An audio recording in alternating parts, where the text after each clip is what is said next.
Have you ever found yourself just wishing for a more natural way to boost your energy? Yeah, or sharpen your focus, perhaps? Exactly. And just navigate the daily chaos without feeling, completely overwhelmed all the time. It's a huge challenge for so many of us today. It really is.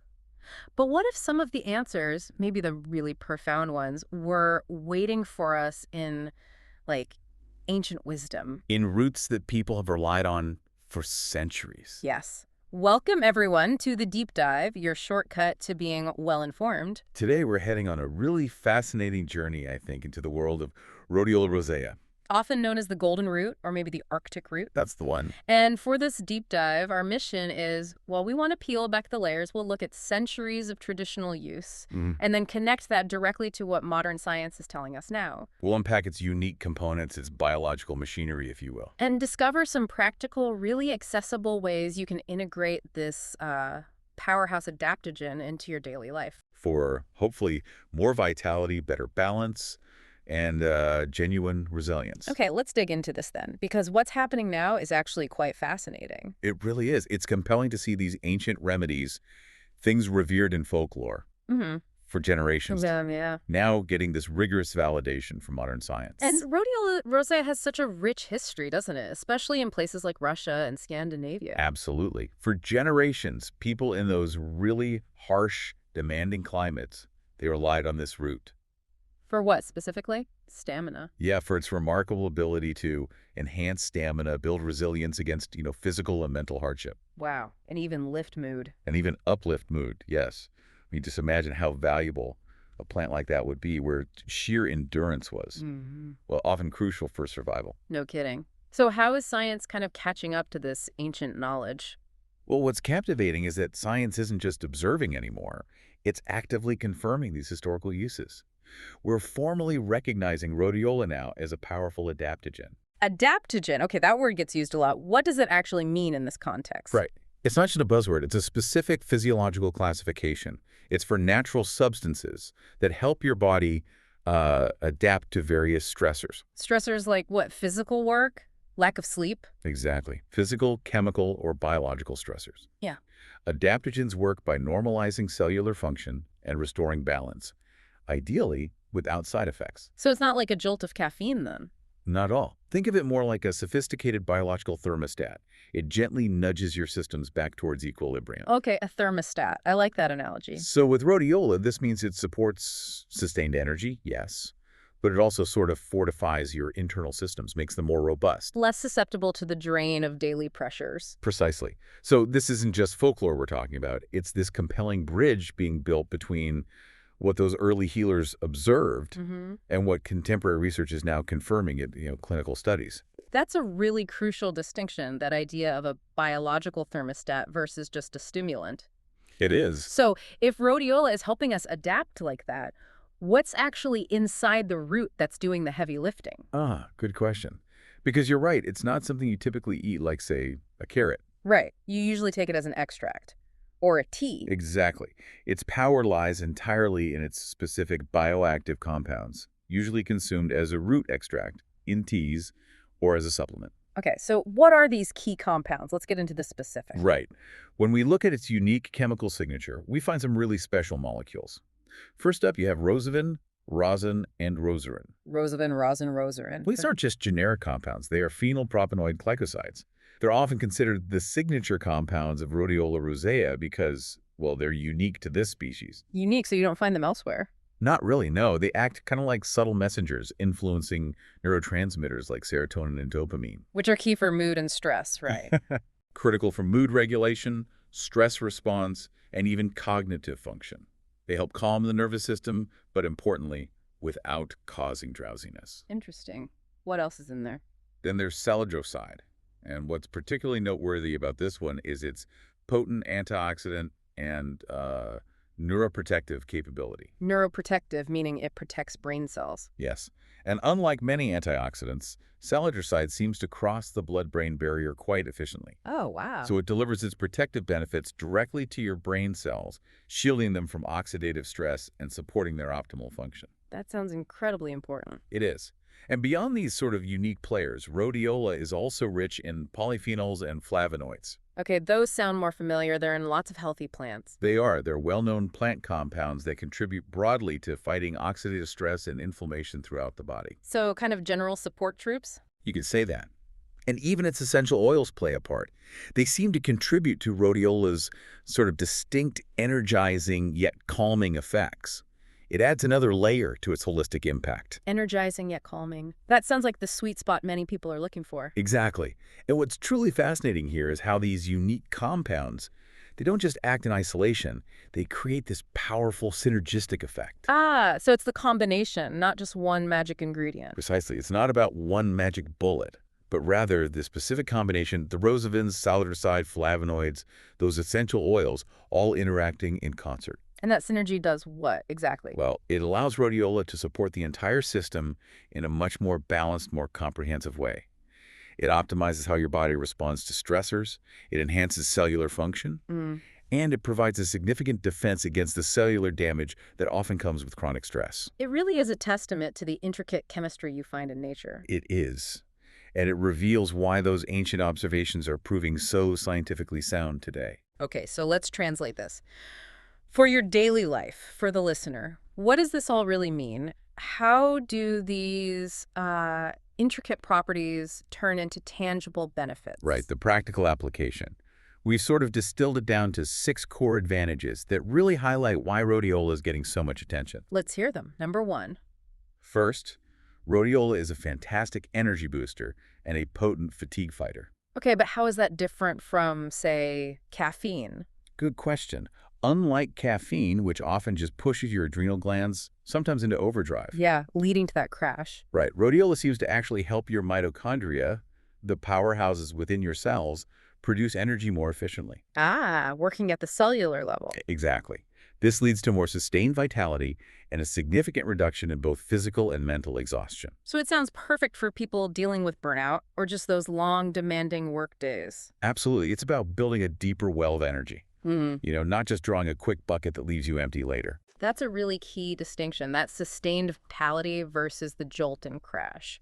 How might someone notice that difference day to day? Well, with caffeine, you often get that sharp peak, maybe some jitters, then the inevitable crash. Absolutely. Rhodiola works more subtly. You might notice, for example, an improved ability to focus for longer periods without feeling wired, Okay. or maybe an easier time recovering from mental effort. It's more about a consistent, clear-headed energy that doesn't feel like it's borrowing from tomorrow. That consistent, clear-headed energy, that sounds really appealing, which leads nicely into the second benefit. It does. Benefit number 2 is supporting stress and mood balance. Back to its adaptogen role. Precisely. One of its primary jobs as an adaptogen is helping to regulate cortisol, The stress hormone. often called that, yes. By helping keep cortisol levels in check, it fosters a sense of calm, focus, and emotional stability. So less reactive, more balanced. That's the idea. And some studies have even shown it may significantly help reduce symptoms of anxiety and perhaps mild depression. Yes, offering a gentle, natural pathway potentially towards a more balanced emotional state, often without the kind of fogginess sometimes associated with other interventions. That's huge. Okay, benefit number 3. Third, rhodiola really seems to enhance brain function. Cognitive benefits. Interesting. Yeah, for anyone looking to sharpen their cognitive edge, this is, well, it's immense. It appears to support memory, concentration, and overall mental clarity. So who's using it for this? We're seeing a growing trend among students, professionals, people who need to maintain focus and stay mentally sharp. But without the side effects of stimulants. Exactly. Critically, without the jitters or that dreaded crash that often comes with relying on stimulants. Imagine tackling complex tasks with, like, renewed mental stamina. That ability to stay focused, stay clear, but without being overstimulated, that's becoming incredibly valuable today, isn't it? It really is. In our fast-paced, information-heavy world, it offers a way to achieve that edge, stay present and productive, but in a really balanced way. Okay, moving on. Number 4. Number 4, rhodiola can improve exercise performance. Ah, interesting for athletes or even just regular gym goers. Definitely. For athletes, Yeah. fitness enthusiasts, or even just those who enjoy regular workouts, this can be a real game changer. How does it work there? It seems to work by increasing endurance, improving oxygen efficiency right down at the cellular level. Wow. And it can significantly aid in recovery after intense physical activity. So push harder and bounce back quicker. That's the potential benefit, yeah. Mm. Picture being able to perhaps push a bit harder in your training and then recover faster, ready for the next session. Very cool. Okay, number 5. Fifth, it actively supports heart health. Heart health. How does it connect there? Well, primarily by reducing stress-induced cardiovascular strain. That's a major, often silent contributor to heart issues. Right, the impact of chronic stress on the heart. Exactly. So, by helping manage that stress response, rhodiola may actually protect your heart and help maintain healthy blood pressure. In today's high-stress world, that benefit feels increasingly vital. It really is. Yeah. And if we connect this to the bigger picture, you start to see how these benefits aren't really separate. How so? Well, they're deeply interconnected, right? Reduced stress directly benefits your cardiovascular system. Okay. Improved energy might mean you're more likely to exercise. Sure. Better cognitive function reduces mental strain. All these things reinforce each other, creating this sort of positive feedback loop for overall well-being. Yeah. A healthier, more resilient body and mind. That makes a lot of sense. It's holistic. Okay, what's the final core benefit? And finally, number 6, rhodiola appears to significantly strengthen immunity. Immunity, too. How does that work? Its powerful antioxidant and adaptogenic properties seem to work together synergistically to support your immune defenses. Making your body more resilient against getting sick. Essentially, yes. Yeah. Making your body more resilient against illness. It's not just like a passive shield. It seems to actively empower your immune system to respond more effectively. Wow. Okay. Energy, stress, mood, brain function, exercise, heart health, and immunity. That's quite a list. It is quite comprehensive. So now that we've really dug into what rhodiola is and why it matters for you, the listener, let's talk practicalities. How do you actually bring this powerful root into your life? Right. Let's get practical. It does have a distinct taste, right?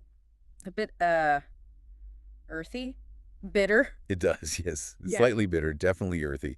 But the good news is it actually blends remarkably well into various preparations. Okay. So, what are some easy ways? We should mention detailed recipes and instructions for all these ideas will be in our show notes for everyone. Absolutely. But just to give you some ideas, for an energizing start or maybe a mid-afternoon pick-me-up, a rhodiola energy tea is super simple. Made with the dried root or a tea bag? Either works fine, yeah. Steep it, maybe add a little honey or lemon, easy. Nice. What about for smoothie fans? If you prefer something more substantial, blending a brain-boosting smoothie with some rhodiola powder or tincture is great. Yeah. Add banana, berries, chia seeds, whatever you like. Good for focus and clarity. That sounds delicious. Any other drink ideas? Well, for a comforting moment, maybe try a rhodiola herbal latte. Warm some oat or almond milk, whisk in the powder, maybe some cinnamon vanilla. Ooh, like a healthy, calming, yet energizing latte. Exactly. Calming, yet energizing warmth. Okay, so those are easy daily options. What about more concentrated DIY remedies? You can definitely explore those too. For instance, making a homemade rhodiola tincture. How does that work? Is it difficult? Not too difficult, just needs time. You basically steep the dried root in a high-proof alcohol, like vodka or brandy, for several weeks. Okay. Then strain it. It gives you a potent extract you can take in dropperfuls, maybe in water or tea, for focus and energy. A tincture. Got it. What else? For a really relaxing experience, you could try a stress relief rhodiola bath soak. Oh, putting it in the bag. Yeah, mix some Epsom salts with a bit of the tincture, or even a strong brew of the tea, maybe add some lavender oil. Sounds heavenly. Soak for 20 minutes or so. Great for easing stress and tension. Love that idea. Any other DIYs? And for ultimate convenience, you could even make your own homemade rhodiola energy capsules. Just filling empty capsules with the powder. Exactly. Get some empty vegetarian capsules, fill them carefully with rhodiola root powder, store them, and take one daily for steady energy. That gives people a lot of options. It really highlights the versatility, doesn't it? Whether you prefer a nice drink, a potent extract, or just a simple capsule, there are multiple, pretty accessible ways to integrate its benefits into your routine. The key, I guess, is finding the method that works best for you, for your lifestyle, so you can be consistent. Consistency is definitely important with adaptogens, finding what you enjoy and can stick with. Which naturally leads to an important question. Yeah. Safety and responsibility. Yeah. How do we use this potent plant safely? Yes, a very important point. While rhodiola is generally well tolerated, there are crucial considerations and precautions to keep in mind. Like what? Dosage. Dosage is key. We always advise starting with small doses, Hmm. typically around, say, 200 to 400 milligrams per day of a standardized extract. Start low, go slow. Exactly. See how your body responds before you think about gradually increasing it. And what about timing? You mentioned it's energizing. Timing is also crucial, yes. Yeah. Because of those energizing properties, it's generally best to avoid taking it late in the evening. Might keep you awake. For some people, yes. Taking it too close to bedtime might cause difficulty sleeping. Good to know. Are there any specific groups who should be extra cautious? There are. For example, it's generally not recommended for people with bipolar disorder unless they are under the strict supervision of a healthcare professional, Why is that? because its energy-boosting effects could potentially be too potent, possibly triggering mania in those specific cases. Okay, that's a really important warning. It is. And naturally, as with most supplements, if you are pregnant or nursing, you should always consult your healthcare provider before using rhodiola. Absolutely. Listening to your body, starting low, going slow, Mhm. and especially checking in with a qualified healthcare professional. That seems like the smartest approach. It really is.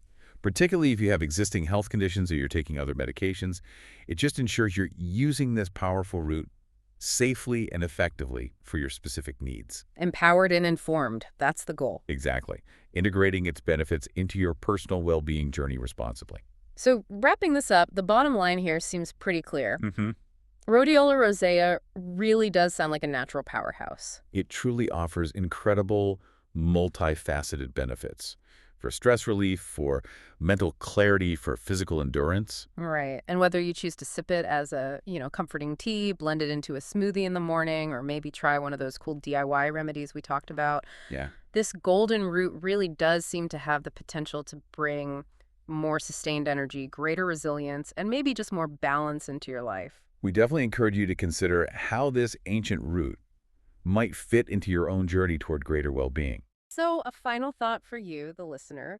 What stands out to you about how this historically revered root could potentially impact your modern life? Something to think about.